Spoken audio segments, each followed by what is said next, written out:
Welcome to Samba Samba. Enjoy the video. In this video, I will compare Toyota Supra vs Toyota Supra full comparison.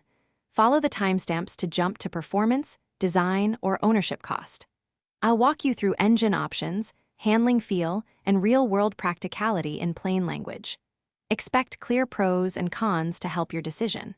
I keep technical terms simple and call out real trade-offs so you can decide which Supra fits your needs confidently today. Let's dive into performance and what each Supra delivers on the road. I compare horsepower, torque, and handling feedback in everyday driving scenarios. We break down acceleration, throttle response, and braking feel with clear examples. I also discuss how tuning and option packages change the driving experience and ownership costs. By the end, you will understand real differences that matter for spirited driving or daily commuting decisions and long-term. If you're enjoying this comparison, please subscribe and like to support the channel and see more car breakdowns. Quick recommendation.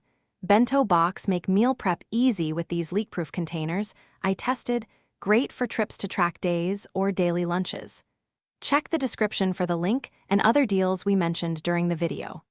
Thanks for supporting the channel and for watching. Now let's get back to the video. Now let's look at design, interior quality, and comfort levels between the two Supras. I highlight cabin materials, seating ergonomics, cargo practicality, and visibility. We compare infotainment, driver aids, and creature comforts that affect daily enjoyment.